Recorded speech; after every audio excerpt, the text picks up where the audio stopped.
Es bien interesante, es una exposición sobre luz, juegos de luz, en Colparte. Entonces me pidieron en Colparte que un especialista, un biólogo, hablara de la luz, ¿ya? Y el cerebro, y su relación con el cerebro. Bueno, la charla estuvo tan interesante, estuvo muy atractiva, interesante, tuvo muy buena acogida, que con Carla me sugirió que lo trajéramos al doctor de Marín, lo invitáramos acá, filmáramos la charla, la pudiéramos subir también en la web y pudiera ser accesible a más personas. Así que aquí tengo al doctor de Marín, el docente de nuestra facultad y, como ya dijo Carla, de la Clínica León. Muchas gracias, doctor de Marín, por venir. Muy bien. Bueno, muchas gracias, buenos días. La verdad es que va a ser una charla breve, que vamos a pasar algunos conceptos muy específicos sobre... ¿podemos abrirla? Es la que hay... Está ahí abajito.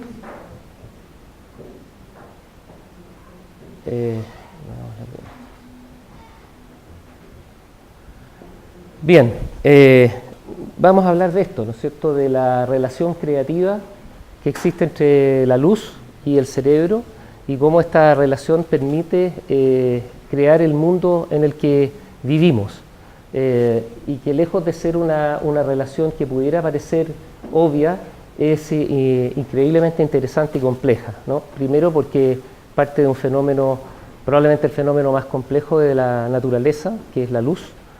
Hay gente que dice que es la mente femenina, pero yo creo que es la luz, el fenómeno más complejo de la naturaleza.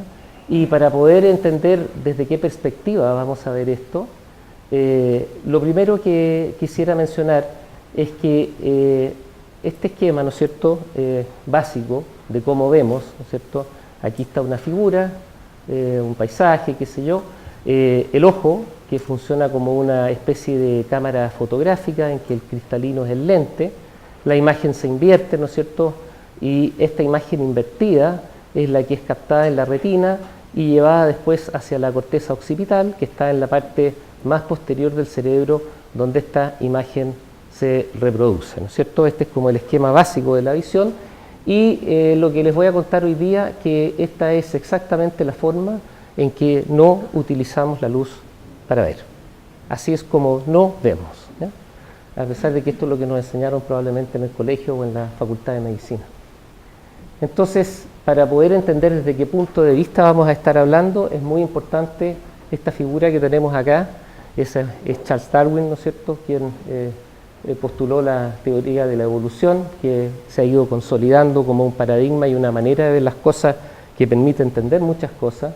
Y vemos porque nos movemos, ¿ya?, porque nuestros ancestros eligieron, ¿no es cierto?, si pensamos en términos evolutivos, moverse. Y cuando uno elige moverse, necesita tener un sistema nervioso. El sistema nervioso nace y todo lo que empuja la evolución del sistema nervioso y del cerebro es el hecho fundamental de que no nos movemos, ¿no es cierto? Este amigo de acá que eligió no moverse, no necesita un sistema nervioso y tiene una relación bastante distinta con la luz, se alimenta de la luz, estableció una relación diferente a la que establecimos nosotros. Y otro fenómeno muy importante, ¿no es cierto?, es que al ir produciéndose esta deriva evolutiva, cada uno de nosotros trae un acervo común, pero también a lo largo de su vida va desarrollando nuevas conexiones en el cerebro que son propias de la vida y de la experiencia de cada uno, ¿no es cierto?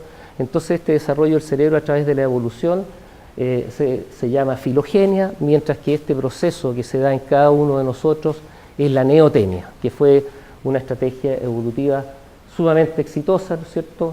Los animales que nacen listos para moverse están a punto de extinguirse, nosotros que somos neoténicos estamos a punto de extinguir el mundo. Así que realmente fue muy exitosa. Entonces, la visión hay que entenderla desde este punto de vista. Y un instrumento clave, no el único, pero probablemente el más importante para movernos en el mundo es la posibilidad de ver. Si aumentamos el tamaño de la retina, acá, vemos que la retina está formada básicamente por dos tipos de células, los conos, ¿no es cierto?, que captan la luz de color rojo, la luz de color verde y la luz de color azul, y con eso componen todos los colores, y los bastones, que son mucho más numerosos y que además son células fantásticas porque son mucho más sensibles, tienen un rango dinámico de sensibilidad mucho más grande que el de los conos. Los bastones son capaces de captar un solo fotón y llevarlo como información. Muy sencillamente, aquí hay una serie de neuronas en la retina después, ¿no es cierto?, que no vamos a entrar en detalle, pero que lo que hacen es hacer el primer procesamiento de esta información directa que llega, ¿no es cierto?, a los sensores. Entonces aquí nace un primer concepto, que ya lo que se transmite hacia el cerebro no es una foto de lo que se captó aquí en cada uno de los receptores. De hecho, si así fuera, el nervio óptico tendría que tener el tamaño de la cabeza, más o menos, para poder llevar toda esta información. Por lo tanto, lo que hay aquí, ¿no es cierto?, es ya una interpretación de lo que ocurrió acá, y aquí se van juntando los axones de todas estas neuronas que salen por este punto, ¿no es cierto?, este es un pedacito de la retina, salen por este punto que es el nervio óptico hacia el cerebro, ya con una información interpretada, ya no llevan exactamente, ¿no es cierto?, lo que ocurrió aquí como estímulo luminoso. Entonces, si vemos lo que son capaces de ver los bastones, vamos a ver que los bastones nos dan una información bastante precisa y detallada, ¿eh? Obviamente que son los que dan la visión en blanco y negro, pero nos permiten en este caso ver muy bien este ramo de flores. Si vemos la información que llevan los conos, en cambio, fíjense que es harto más pobre, ¿eh? O sea, se ve bastante más mal si uno se queda solo con la visión de los conos. Entonces uno dice, bueno, ¿para qué tener conos? ¿No es cierto? Desde el punto de vista evolutivo es una pérdida, es un gasto. El tema es que cuando juntamos, ¿no es cierto?, la información que proviene de ambos, logramos tener, ¿no es cierto?, una visión de detalle que es mucho mayor que la que tenemos solo con los bastones. Por lo tanto, el hecho de que veamos en colores no es para que veamos cosas bonitas, ni para que alguien se dedique al diseño, ni para que gocemos viendo las flores en el verano, es para poder tener una mirada más precisa, de un objetivo mucho más claro desde el punto de vista evolutivo. Además hay temas de visión central y periférica. Decíamos que hay una zona, ¿no es cierto?, en donde se concentran esto que están acá. Esto es como si estuviéramos viendo desde dentro del ojo hacia la retina, y fíjense aquí cómo están empaquetados los conos para poder ver con mucha precisión, mientras que si vamos a la periferia de la retina, los conos están representados por estas manchas rojas, y aquí no se nota claramente, pero los bastones son el amarillo que ocupa todo el resto. Por lo tanto, la composición de la retina no es tampoco uniforme. Eso hace que cuando enfocamos, por ejemplo aquí en esta presentadora de televisión, si enfocamos la visión ahí, esto es lo que llega a la fovea, al centro, mientras que en la visión periférica ocurre esto. Si cambiamos el foco, ahora vemos con mucha claridad acá, pero borroso aquí. Lo interesante es que eso no es lo que nos pasa a nosotros.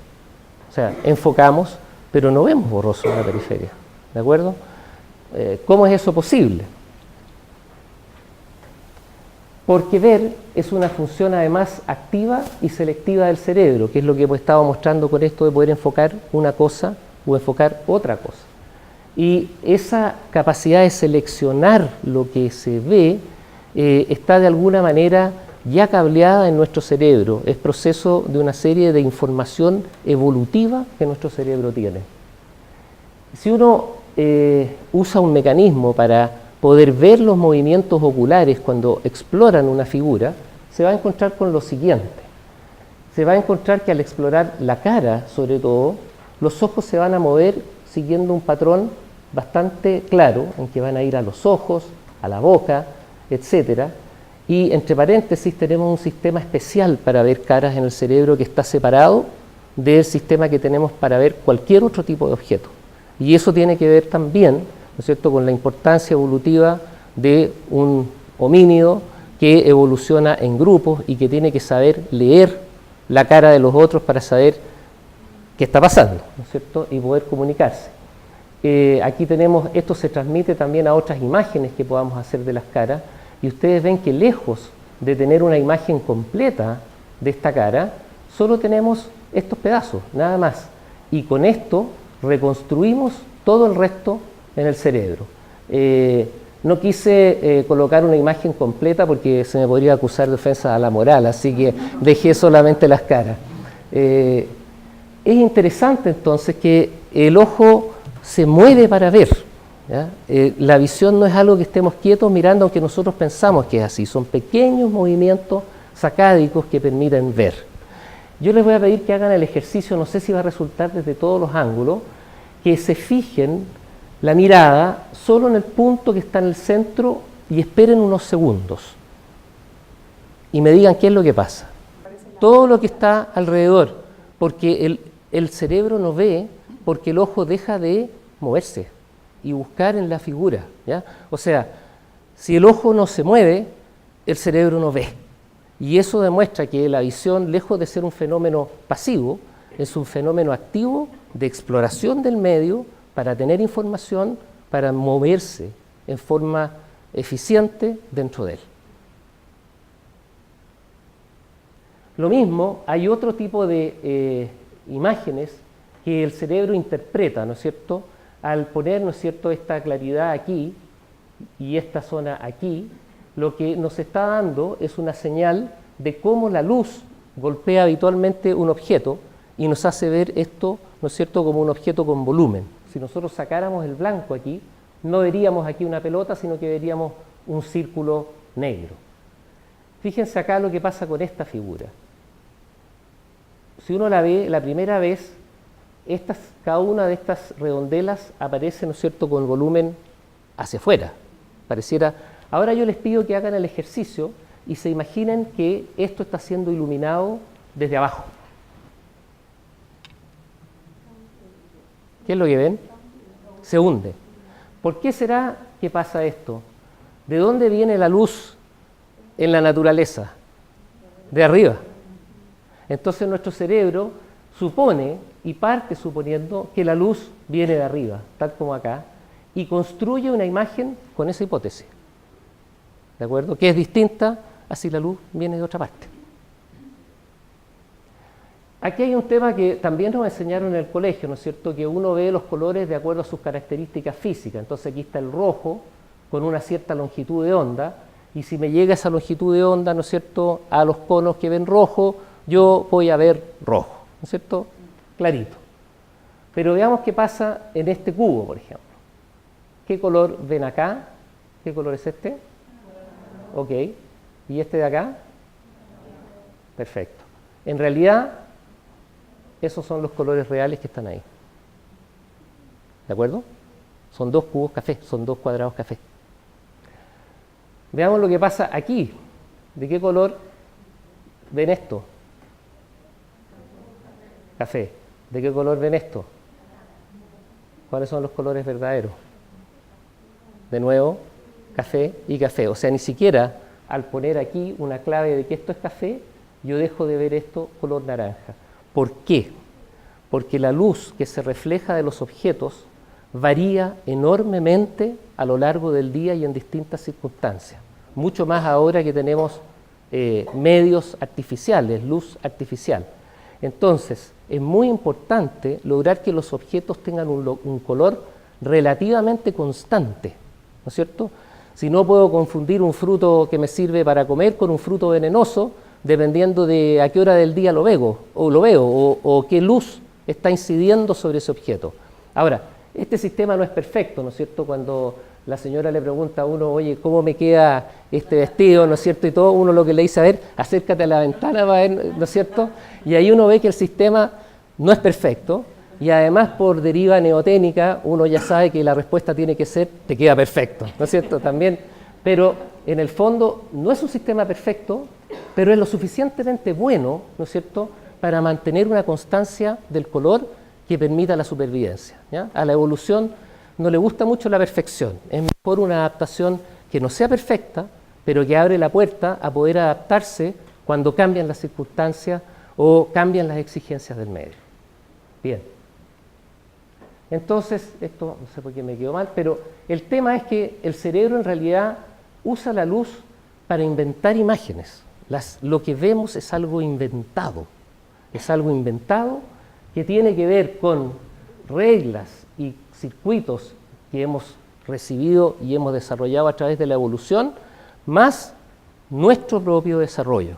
Lo que ve un artista cuando ve algo no es lo mismo a lo que ve un médico, no es igual. Por lo tanto, no toma fotografías de las cosas y en el fondo crea todo un mundo interno. Este concepto de mundo interno es muy antiguo, pero a través en la visión crea un mundo interno que va más allá de la visión también, entre paréntesis, pero en lo que vemos crea un mundo interno, es decir, una fantasía que coincide con la realidad, porque si no coincidiera con la realidad chocaríamos con las paredes, nos caeríamos, no podríamos funcionar en el mundo. La gracia es que este mundo interno coincide con la realidad más o menos bien, tampoco es un match perfecto.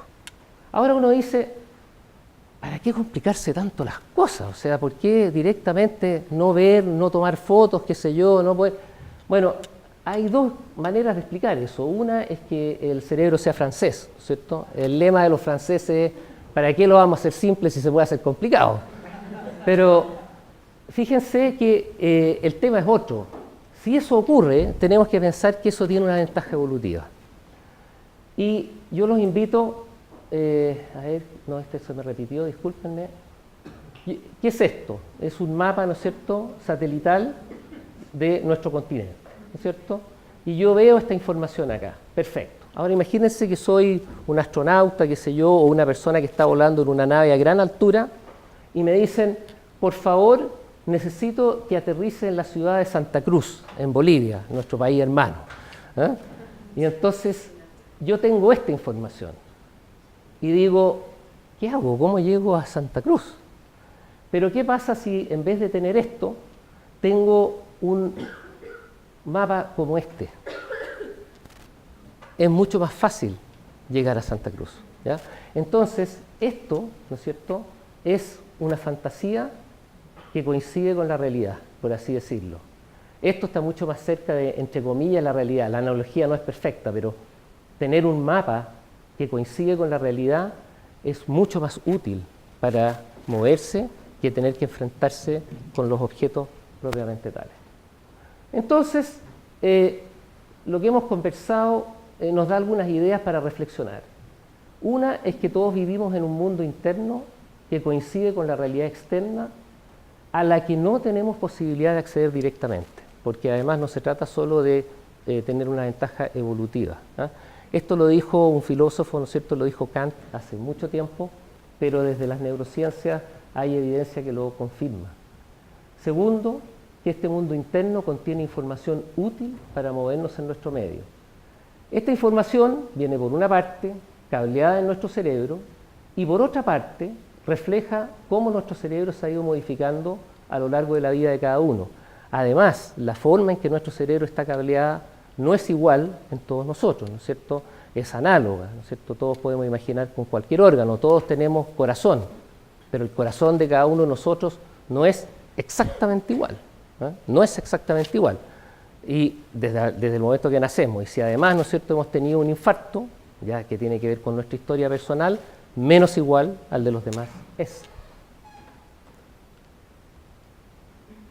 La convivencia humana, entonces, es posible porque nuestros mundos internos son suficientemente parecidos gracias a nuestra biología y a nuestra deriva ontogenética relativamente común. Por ejemplo, todos los que hemos vivido en Chile hablamos castellano y es más fácil convivir.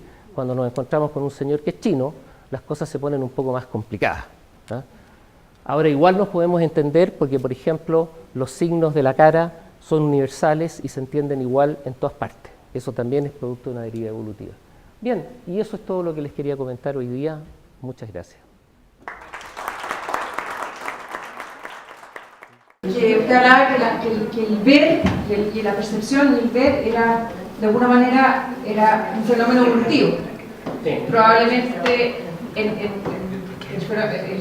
humano en las cavernas, o mucho antes de las cavernas, efectivamente veía un búfalo o un bisonte de manera distinta a la forma en que lo veía otra persona, y que finalmente es un acuerdo, es como vemos nosotros un bisonte, un búfalo, una vaca, un caballo. No, o sea, lo que pasa es lo siguiente, a ver, no tuve tiempo para explicarlo, pero cuando uno ve algo, hay todo un procesamiento visual a partir de la corteza visual primaria.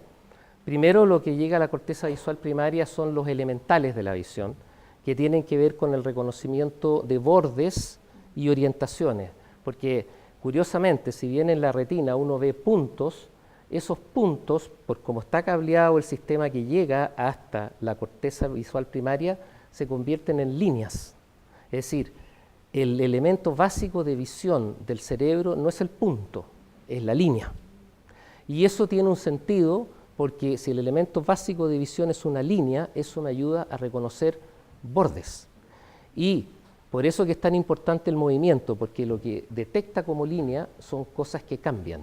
Por eso cuando el ojo no se mueve, el estímulo llega a la misma zona del cerebro que ve la línea y entonces no hay cambio. Si uno va girando, si uno por ejemplo pone un electrodo en una neurona de la corteza y toma una línea y la empieza a girar, va a ver que va a haber un ángulo en el cual esa neurona va a empezar a descargar intensamente. O sea, reconoce la línea, reconoce el ángulo. Hay otros temas más complejos sobre cómo reconoce esquinas, bordes, etc. Entonces, con esos elementales, empieza un procesamiento que va hacia la corteza parietal, hacia esta parte, imagínense, que es la que tiene que ver con temas de representación del espacio, porque representamos el espacio a través del cuerpo fundamentalmente, no es que tengamos un sistema para ver el espacio, en realidad lo que tenemos es el cuerpo y a través del cuerpo definimos el espacio. Entonces esto nos lleva hacia la zona parietal, donde está la corteza sensitiva primaria, etcétera, y eso sirve para saber dónde está lo que estoy viendo, dónde está, ¿ya? Hay un objeto que está aquí y está aquí, no está acá. Y por otro lado, parte otra corriente de procesamiento que va por aquí debajo hacia el lóbulo temporal, que es donde están además las zonas de memoria. Y la pregunta ahí es, ¿qué es eso que está ahí? ¿De acuerdo? Y por eso que y ahí la visión se hace cognitiva. Y ahí hay un tema de que yo siempre trato de hacer un match, de crear una forma. O sea, siempre el cerebro trata de convertir una percepción en alguna forma, porque eso es lo que le sirve. La percepción como una cosa que no puede convertir en una forma, no le sirve para moverse. Entonces, finalmente llega y dice, es una manzana lo que está ahí colgando, ¿ya? Y además, porque ha visto otras manzanas, sabe que son manzanas, etcétera, etcétera, entonces dice ya, voy y la tomo. ¿De acuerdo? Ese es un poco el mecanismo. Países donde hay muchos meses con pocos sin luz, pensando por ejemplo en Finlandia o Noruega, ¿tiene que ver algo eso del uso de luz artificial o no? ¿No tiene ninguna diferencia en la...? Sí, es importante, pero esa es otra función de la luz que no tiene que ver con la visión, que cuando parte la vía visual desde el ojo, antes de llegar a la corteza visual primaria, le convida algunas fibras a la región central del cerebro y más alta del tronco cerebral, que se llama el hipotálamo, y ahí están los centros que usan esta luz solamente para saber el ciclo de luz-oscuridad. Esa es la única información que interesa, ¿eh? Y eso tiene que ver con la regulación del sueño, tiene que ver con la regulación del apetito y tiene que ver también con la regulación del ánimo. Pero ahí están usando la luz para otra función, no para ver. O sea, en esta representación del espacio y en este tema que vimos ahora, que sea artificial o que sea natural, no tiene ningún tipo de... O sea, tiene que adaptarse, porque los colores no se ven exactamente iguales, ¿eh? O se ven parecidos. Muchas veces pasa, por eso que hay que poner a la luz a la señora para ver el vestido, porque no se ve igual con la luz, ¿no es cierto?, artificial, que con la luz del día o con la luz del atardecer o en la noche. El sistema no es perfecto, ¿eh?